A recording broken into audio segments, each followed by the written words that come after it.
Сәлеметсіздер ме? Бүгін біз үй жағдайында водный десерт жасаймыз. Қазақша айтқанда, яғни шайға жылдам үйде бар заттармен десерт. Десертке бізге 3 жұмыртқа. 3 жұмыртқаны бірінші жарып.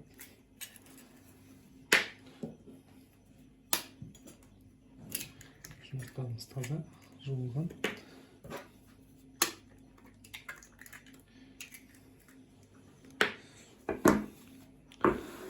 Жұмыртқамызға 1 стакан қант.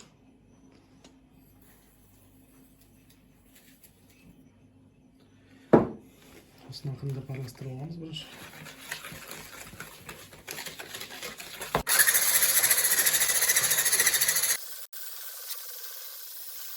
Жақсылап араластырып алғаннан кейін үстіне 1 кесе айран, йогурт немесе қосуға болады. Үстіне 1-2 капля лимонның суы керек. Оламыз, мынандай лимон пайдаланамыз. Басқа лимон емес, именно осындай.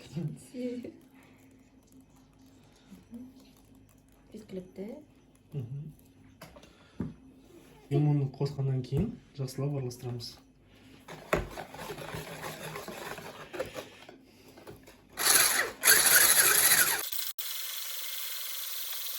Жақсылап араластырғаннан кейін 1,5 стакандай ұн қосамыз. Ұнның үстінен 2 шай қасық разрыхитель немесе пищевая сода болады.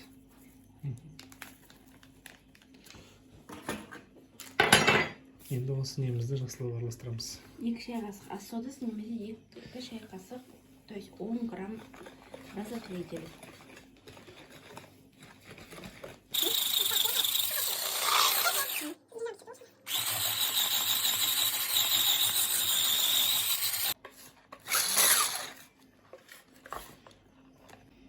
Формамыздың ішін майлап аламыз. Так, мен қолмен берейін. Өздерін жейтін болғандықтан без разницы. Мен майласам, главное еще майланса болды. Пергаментная бумага төсем десеңіздер, өздеріңіз білесіздер. Енді осы нені формаға саламыз. Міне қараңыздар. Лимонный сок, айран екеуі осындай реакция береді. Шарики. Жақсылап. Формамызға жақсылап тұрып саламыз. Жай салмаймыз, жақсылап саламыз. Главное, махаббатпен дайындаңыздар, кез келген асты сонда сөзсіз дәмді болады. Гуччи флик.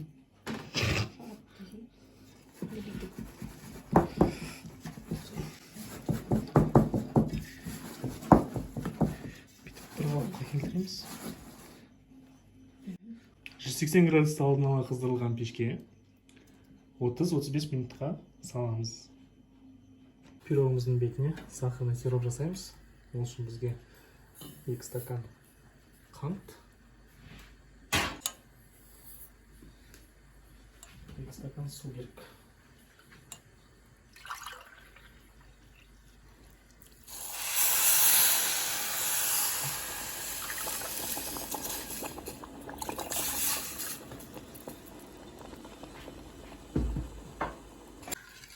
Қантымыз ерігеннен кейін бетіне лимонный сок құямыз.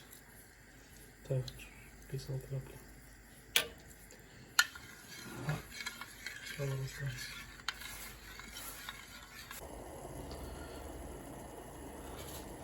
Сахарный сиропымыз дайын.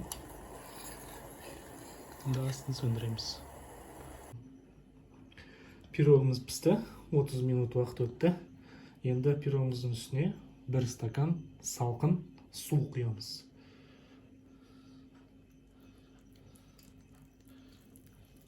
Сулы десерт дегеніміз осы.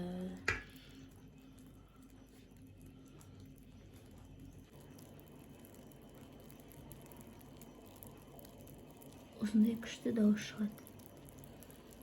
Суымыз сіңгеннен кейін пирогымызды жақсылап кесеміз. Вау. Жұмсақ.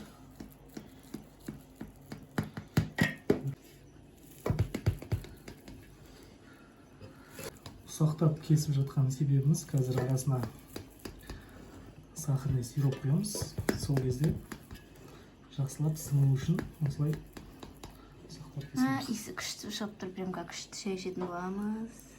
Ура деп па. Шешпей жүргенде. Үстіне түсірсең.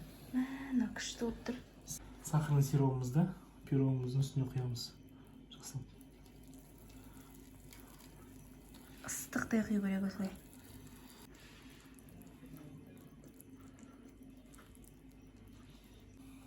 Ал пісімлі деп десертіміздің дәмін көрейік.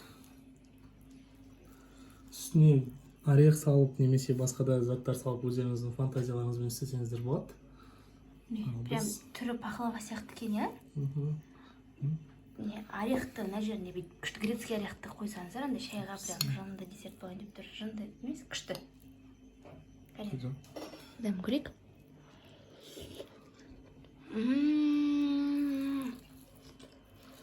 Арасы піспеді деп ойласаңыздар ғой.